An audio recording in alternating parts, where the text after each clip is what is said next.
Chapter 9, Telluride. I guess that's how it's pronounced.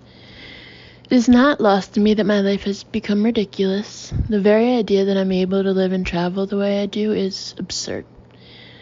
Losing all capability of using a remote control, brewing a pot of coffee, or peeling an orange are tasks I remember enjoying. I knew things had really taken a turn in my life when I woke up one morning in my bed and called downstairs to the kitchen to order a non-fat cappuccino from my cleaning lady. The only thing I seem to do well is drive a car, yet I can never get where I'm going because I don't know how to use my navigation system.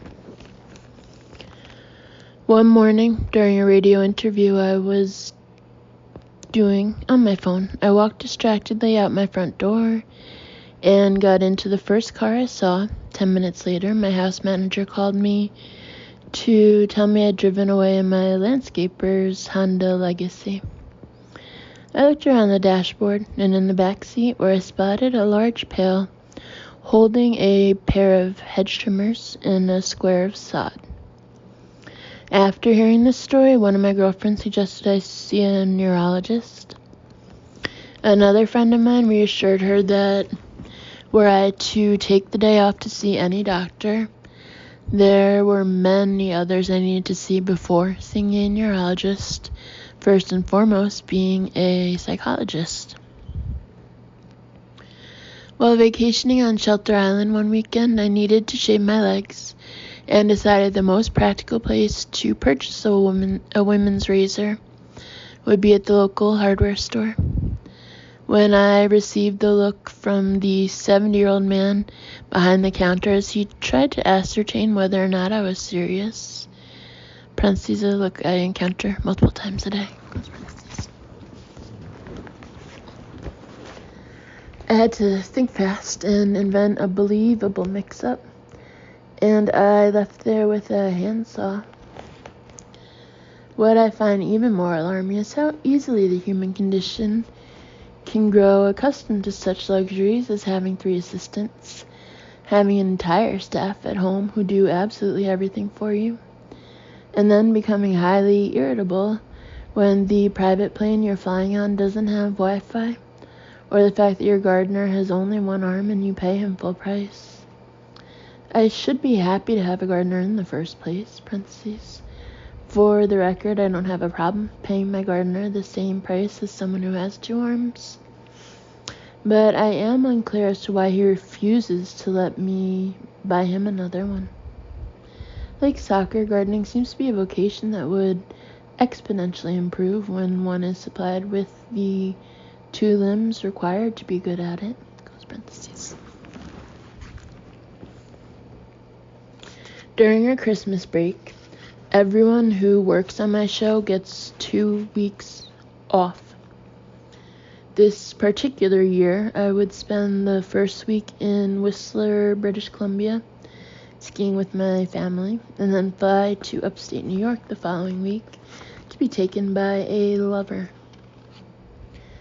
While eavesdropping on a conversation I was having with my assistant Eva about our upcoming break, my writer Brad heard us going over flying options for the dogs.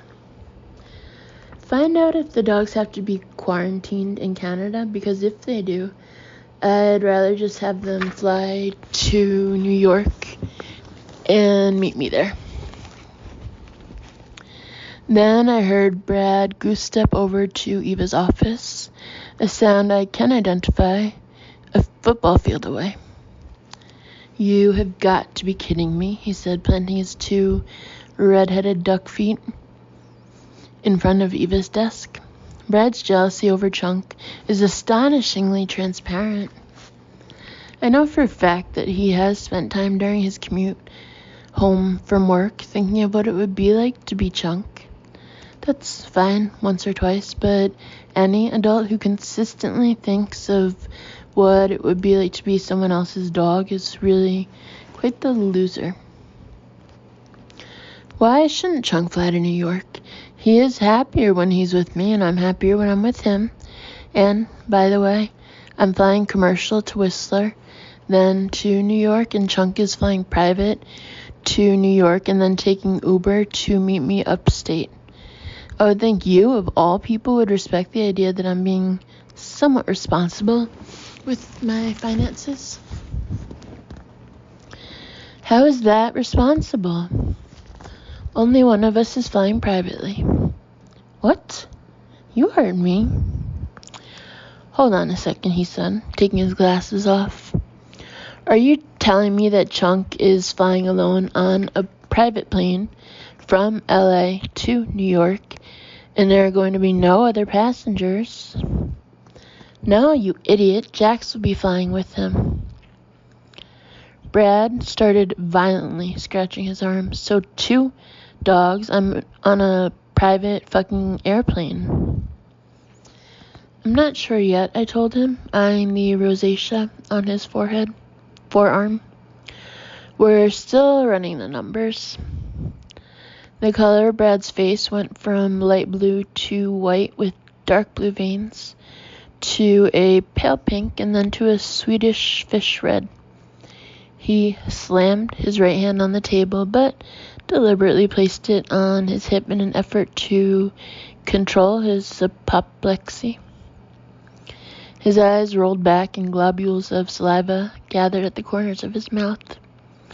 He took a long inhale through his nose and yet another effort to maintain his composure. By that point, he reminded me of a retarded walrus. Please pull yourself together, Brad, I told him. He took a long inhale through his nose in yet another effort to maintain his composure.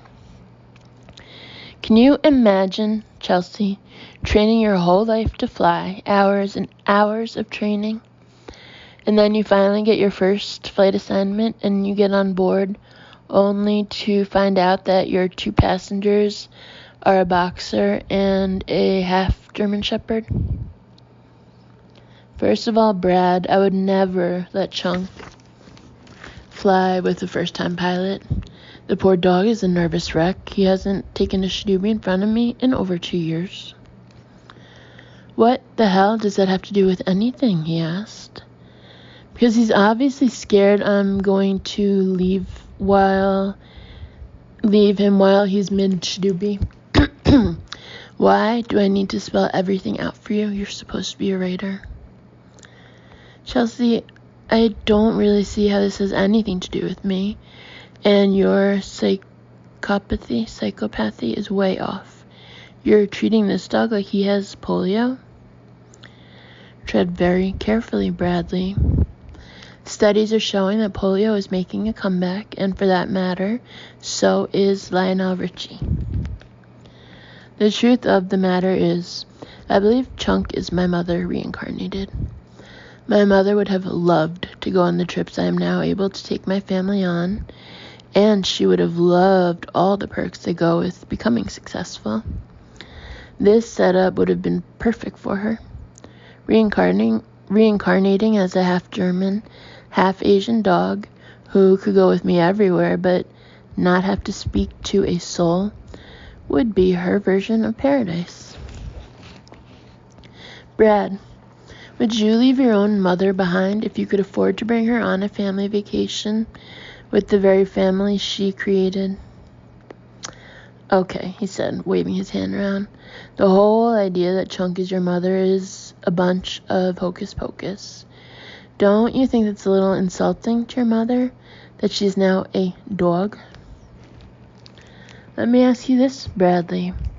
What if this is a trip that sends Chunk over the rails and he stops going to the bathroom altogether and then dies from being so backed up? How would that make you feel? That would be very sad for both of you, Brad agreed begrudgingly. Do you know that when I stay home in Los Angeles on the weekends, he will go the entire weekend without going number 2? By the time Oscar, the dog walker and landscaper, arrives on Monday morning, he comes back with the reportage that Chunk took 4 dumps on his morning walk through the neighborhood. You hate the word dump, Brad reminded me.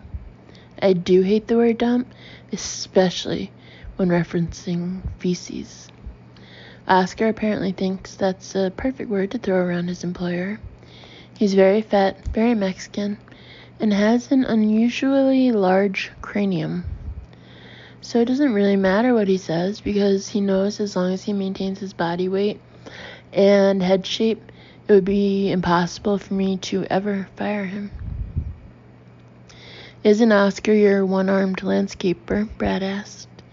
Yes, but he loves the dogs and asked if he could start walking them for extra cash. I wasn't about to say no to a guy with one arm. So he walks 2 dogs with one arm? Hadn't really thought about that. Perhaps he straps one of the leashes around his waist. Again, not my problem. Another amazing executive decision. Brad, I'm not going to fly my dogs to another country just to have them quarantined. After Canada, I'm heading to upstate New York for a week, and it's just not right for me to leave my dogs for that long. They have lives too, and for me to jet set in and out of their worlds with no warning is undignified. If I left them in LA, I would essentially be holding them hostage on 2 of the biggest holidays of the year, Christmas and New Year's. As if they know what holiday it is. Of course they know what holiday it is. They're not fish. You can fly with them on a doggy airline, he wailed. You do realize, with a little research, that you wouldn't even have to do it yourself. You could hire someone to escort Chunk across country on a bus or even a train. A train, I guffawed. That's rich. As if I would put a Jewish dog on a train, he'd go berserk. Chunk has lived a pretty charmed life since you quote-unquote rescued him. I think he could handle a train ride, especially since the Holocaust ended about 60 years ago. Then why do you bring it up at nearly every morning meeting? I begged to know. Because as a Jew, he replied, I think it's important to remind other non-Jews that what our people went through was not only horrific, but heroic. Only the black can really understand our journey. Cocking my head to the side and collapsing my chin in the same way one would when one is getting ready to vomit is the way I most often respond to anything, Brad says. You don't think Jewish people still get discriminated against, Chelsea? I've got news for you. You're wrong. Even redheads get discriminated against. I know that's hard to believe, since you live in your little bubble. But things are happening, Chelsea. Believe you me, things happen every day that make me shake my head. Brad, please shut the fuck up. You're so annoying when you talk like that.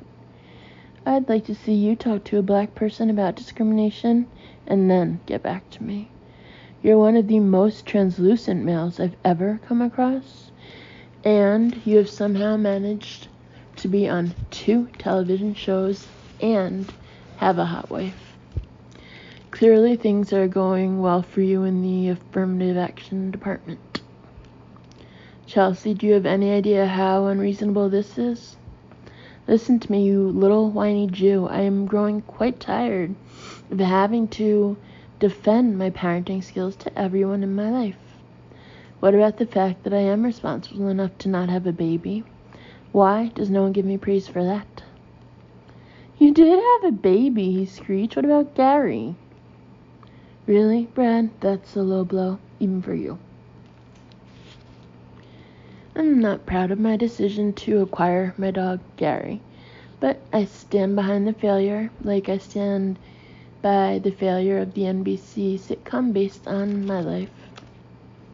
Gary is my biggest regret, and the story goes like this. I woke up one day on the wrong side of my newly acquired twin waterbed and decided it was time to add to my brood. If I was never going to house a baby, at least I could give back to society by rescuing a top-bred canine. My affinity for Bernese mountain dogs hails from my affinity for anything oversized, and Bernese in particular. in my estimation, are the closest thing to having an actual silverback gorilla. One of our production assistants at work, Blair, grew up on a farm, and I decided that meant she specialized in animals, so I appointed her chief executive in charge of finding me a Bernese Mountain Dog to rescue.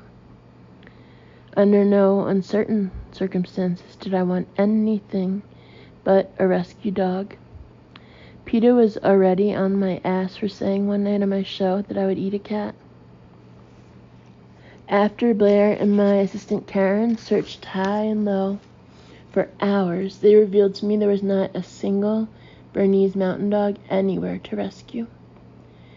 Karen was promoted from an internship on the show. She is not a quitter. There's got to be some somewhere, I announced, looking at the world globe in my office. There are 3 breeders in Southern California who have babies available that we can get by the morning, but we haven't found any rescues. It's a very high-end breed, and not many people give them away. That won't do, I told them. It has to be a rescue. Okay, Blair told me. We'll keep looking. Okay, I told her, giving up. Just pick up one of the ones for sale. Gary was a little bear. I loved him very much, but in the end, not enough. Chunk and Jax did not take to having a new brother. At first I was disappointed in their inability to welcome a baby brother, but after a few weeks, Leslie and Shelley and I both realized that Chunk and Jax had good instincts. Gary was an idiot. The first night he came home, he urinated everywhere, on me, on Shelley, on the other dogs, and on my shoes. I asked Blair when he would stop doing this, and she told me when he becomes potty trained. When does that happen? I asked, slightly annoyed that this hadn't been taken care of on the ride home. When you potty train him? Who? Anyone? Blair was being dodgy, and I didn't have to be a moron to sense that she was intimating that I would somehow be involved in the potty training. I had rescued Chunk when he was 4, so urinating indoors wasn't an issue, and dog or human potty training was definitely not a hobby I was looking to take up. I was staunchly opposed to the notion of crate training, and against Shelley's advice, I insisted that Gary sleep with Chunk and me on his first night at home. I left the 2 doors to my balcony open with pee pads outside for when Gary needed to urinate. When I woke up at 3 a.m., the drapes in my bedroom were gone. My duvet was half eaten, and there was vomit, urine, and dog shit all over the floor. Chunk was nowhere to be found, and I panicked that Gary may have also eaten him. I almost called the police, but instead called Shelley on her cell phone downstairs and told her to come upstairs with the hazmat suit. How in the hell did you sleep through this? Shelley asked moments later, looking around groggily. Do you see Chunk anywhere? I asked her. She opened the closet door and found Chunk hiding in a corner. The fact that Chunk was able to open and shut a closet door was just another confirmation that I was dealing with my mother. Meanwhile, Gary was rolling around in his own feces like a one-eyed gambler. What are we going to do? I asked Shelley. I don't know. I'm putting him in his crate. Do we have any medical slippers? I asked, trying to figure out how I was going to navigate my way through the room without stepping in shit. I carefully got out of my bed and onto Shelley's shoulders to descend down the stairs back to Shelley's room, where I spent the rest of the night. When our cleaning lady Mabel arrived the next morning, I apologized to her and explained how her day was going to play out. Grande accidente upstairs, pero no bueno. Grande oopsie whoopsie, I explained. Oh, Gary, Mabel squealed. That was one of the incentives of naming him Gary. Hearing Mabel say it over and over throughout the day, she pronounced it with a wide Mexican ah and sounded like a Special Olympian every time she said his name. Gary, you're such a good boy, Gary. Gary had more energy than a hamster after an 8-ball and chewed up anything he could get his mouth around. He ran through the house, knocking anything and everything over, and he was somehow able to jump on top of the kitchen counter from 8 feet away. He was 7 weeks old when they brought him home, and he weighed 10 pounds. The next day he was 12 pounds, and a week later he was 20. His feet were too big for his body, so not only did he knock everything over, he constantly ran into walls and fell down the stairs. The rate he was growing, combined with the lack of control he had of his own body, was a recipe for disaster. He once ran down the hill in my backyard so fast, his entire body flipped through the air when he tried to stop himself, and he ended up doing a front handspring right into the pool. I was on my way to a friend's movie premiere and had to jump in fully clothed to rescue him. Needless to say, he got to safety long before I did. And by the time Shelley got home from work, I was sitting on the steps of the pool in a Dolce & Gabbana dress and heels, soaking wet, with mascara running down my face. I could barely take care of myself, and now I had somehow convinced myself a mountain dog would be a great addition to the family. Jax was nicer than Gary to Chunk, but after letting Gary gnaw on his face for 3 days straight, we had to get Jax a cone for his head because he looked like he was decomposing. Gary was a nuisance with incredibly sharp teeth. "Do you think Gary is stupid?" I asked Shelley one day over a Chinese chicken salad. She breathed deeply. "I will say that I do not think he is smart." Shelley repeatedly reminded me over the first few months that Gary was a puppy, and we needed to remember that. She also said it would be sad for us as professional adults to not be able to handle a third dog. "We'll look like failures," she told me, then asked, "Who would we give him to?" "Molly. Molly would be good. But we have to wait at least 6 months, Chelsea. He is a puppy. It can take dogs up to a year to calm down." 6 months, 5 area rugs, 2 jackets, and 13 pairs of shoes later, Shelley and I took all 3 dogs to the doggy park in our last attempt at assimilation. We had been sending Gary to doggy kindergarten every day, where they tried to exhaust his energy by strapping a weighted belt onto him and putting him on a treadmill. On our way to the dog park, we stopped at a Starbucks for coffee and left the dogs in Shelley's car with the 2 back windows halfway down. Gary was sitting in the front seat. When we returned, Gary was gone. Chunk and Jax were sitting in the back seat, looking guilty and relieved. "Oh my gosh," I screamed. "Where the fuck is Gary?" "Jesus Christ, the doors were locked." "Well, he didn't unlock the door," I told her. "He's not Edward Scissorhands."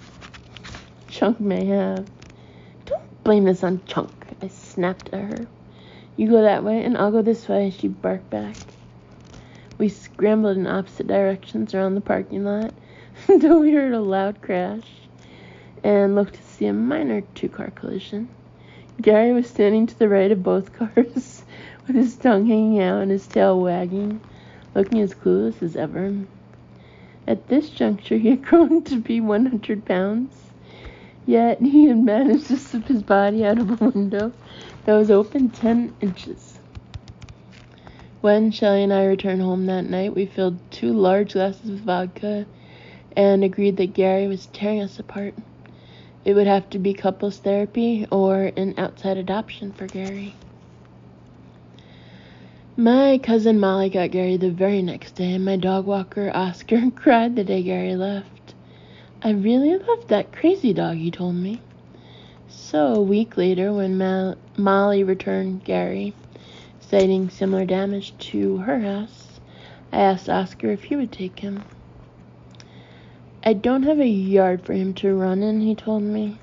I'll buy you a house with one. What about when I'm here walking the other 2 dogs, he asked. We'll send him to doggy daycare. Where will the house be? Wherever you want. I don't care. Please, Oscar. I'm begging you. And that was the end of Gary living at our house. Brad knows how painful the experience of Gary and my failure with him was and is to me. I thought him evil for reminding me of such a horrendous time. One believes one can share stories with friends and loved ones as confidants. It is disappointing when these so-called confidants use these stories against you.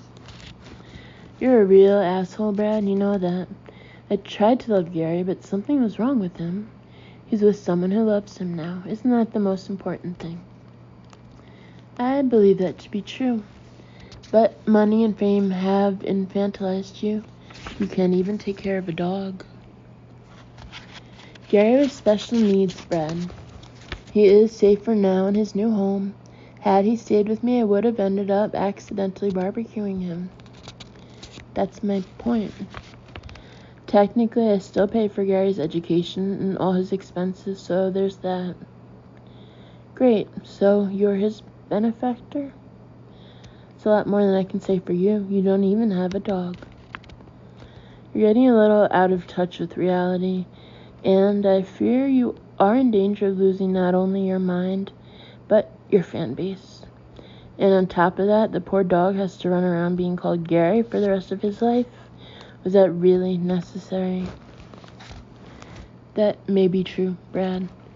But your baby will most likely grow up and not only be a latchkey albino, but also resent the fact that you only vacation without him. At least I have the decency to take Chunk with me. We're getting off topic, Chelsea.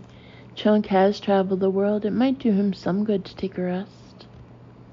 He's traveled the country, I corrected him. Do I need to remind you what happened last year during this same holiday in Telluride? The main problem with working on a television show for so many years is that the writers become like your family.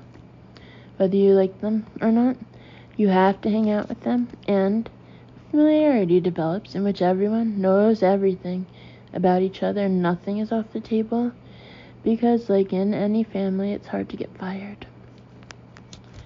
Chunk's main weakness is that he's confused. He's half Asian and half German, so he doesn't know if he's a Nazi or if he just wants some dim sum. He's skittish, he's shy, and he's my lover. If I could have sex with him, I wouldn't, because I find it unsettling when I see his penis. This unfortunately happens every time he gets in a car or on a plane, because he loves to travel, even if it's just for a couple of yards. He has jumped out of the window of my dog walker's car into an intersection upon the car turning the corner to my office building. Jumped off the second floor balcony of my house upon seeing me below at the pool. Has waited behind the gate of my driveway for days in a row when I've been on vacation. And sleeps next to the gate every night when I'm not at home. So the idea that Chunk disappears because he is running away from me is not something I'm willing to accept.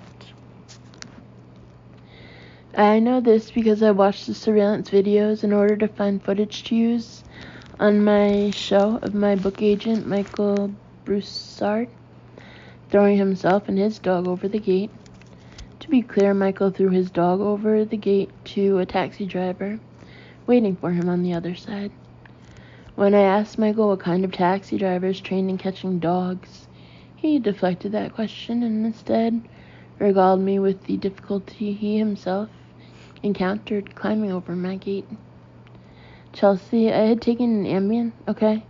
One of the full white rectangular ones, You tried taking a brick of Ambien and climbing over a fucking gate. Even that time after the gate opened, Chunk did not leave the property. He stayed put, and I respect him for that. I do not respect him for pulling the bullshit he did in Telluride. I have never lost my dog, Brad. Chunk has transgressed, and I have always forgiven him. If you're bringing up Telluride last Christmas, I would like to go on record and say my family left for skiing that day, and Chunk most likely followed the car because he thought I was in it. I had no idea he was gone until 2 hours later. That's exactly what I'm talking about. I would know if my son was gone. Not if you were watching porn. Were you watching porn? No, I was babysitting my nephew, Jake. Really, Chelsea? Isn't Jake 16? Well, I don't know, but he needs me more than ever. He's got pubic hair now. That was a lie. Jake did have pubic hair, but I was not babysitting him. Once I realized Chunk wasn't in the house, Jake and I walked through the neighborhood and yelled Chunk's name repeatedly. During that time, 3 separate dogs appeared out of the woods and nearby driveways to answer my call, although none of them belonged to me.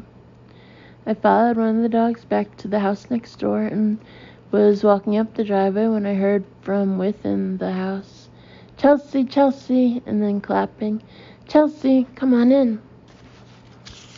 I thought it rather rude that this man was beckoning me over to his house instead of walking outside like a gentleman and saying hello. But because I'm so stupid, I walked through the open front door exhausted. "Hello, everyone," I announced. "I am Chelsea Handler, and I'm looking for my dog Chunk. I'm not here to hang out. I need to find my dog, and I'm happy to take pictures or sign any memorabilia you have. But this is not a social call or a book signing." A man appeared in the front hallway of the house and looked at Jake and me standing next to his dog. "Oh, thank you so much," he said in an English accent. "No problem," I said. "I'm actually looking for my dog. You haven't seen him, have you? He's half Chow and half German Shepherd. His name is Chunk." "Oh, Chunk, what a cute name. I'm sure he hasn't gone very far. Chelsea always runs around the neighborhood and plays with the other dogs." I looked at my nephew Jake, who was biting the inside of his cheek, and then down at the mid-sized terrier who was kneeling beside me. And I realized I wasn't the only Chelsea in Telluride. "You're a real piece of work," Jake told me on our way out. "Memorabilia." Chunk ended up being at the local animal shelter, and I would like to thank them again for giving my dog shelter after he was found roaming on a freeway. I have learned over time to blame Chunk's disappearances on his respect for our relationship.